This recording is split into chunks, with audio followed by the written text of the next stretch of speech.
Power star Pawan Kalyan హీరోగా Nidhi Agarwal heroine గా వస్తున్నటువంటి న్యూ మూవీ హరిహర వీరమల్లు. ఈ మూవీ జూలై 24న వరల్డ్ వైడ్ గా రిలీజ్ కాబోతుండగా ఎంఎం కీరవాణి మ్యూజిక్ సమకూరుస్తున్నాడు. జ్యోతి కృష్ణ డైరెక్ట్ చేస్తుండగా ఏఎం రత్నం ప్రొడ్యూస్ చేస్తున్నాడు. మరి ఈ మూవీ ప్రమోషన్స్ పిచ్చి లేపిచ్చేస్తుంది. అయితే ఈ movie AP Telangana ticket price చూస్తుంటే మొదటి రోజు బాక్స్ ఆఫీస్ షేక్ చేసేలా కనిపిస్తుంది. మరి ఒకసారి Harihara Veeramallu movie AP Telangana ticket ప్రైజులు చూస్తే ఇలా ఉన్నాయి. ఏపీలో సింగిల్ స్క్రీన్ టికెట్ ప్రైస్ 236 రూపాయల వరకు ఉండగా మల్టీప్లెక్స్ టికెట్ ప్రైస్ 295 రూపాయల వరకు ఉండవచ్చు. ఇక తెలంగాణ సింగిల్ స్క్రీన్ టికెట్ 265 రూపాయలు ఉండగా మల్టీప్లెక్స్ 413 రూపాయల వరకు ఉండవచ్చు. ఈ అఫీషియల్ టికెట్ ప్రైస్ జీవో కొద్ది గంటల్లో బయటకు రానుంది. మరి ఈ టికెట్ ప్రైజులకు హౌస్ఫుల్ బోర్డులు పడితే బాక్స్ ఆఫీస్ ఓచకోతే అని చెప్పవచ్చు.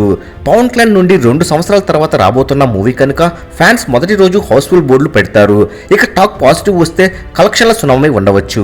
మరి హరిహర వీరమల్లు హిట్ అవుతుందా ఫట్ అవుతుందా మీరేమనుకుంటున్నారు కామెంట్ రూపంలో తెలియచేయండి. మరెన్నో Harihara Veeramallu movie collections records ఎప్పటికప్పుడు తెలుసుకోవాలనుకుంటే తప్పకుండా మూవీ మహల్ ఛానల్ సబ్స్క్రైబ్ చేసుకుని బెల్ ఐకాన్ యాక్టివేట్ చేసుకోండి.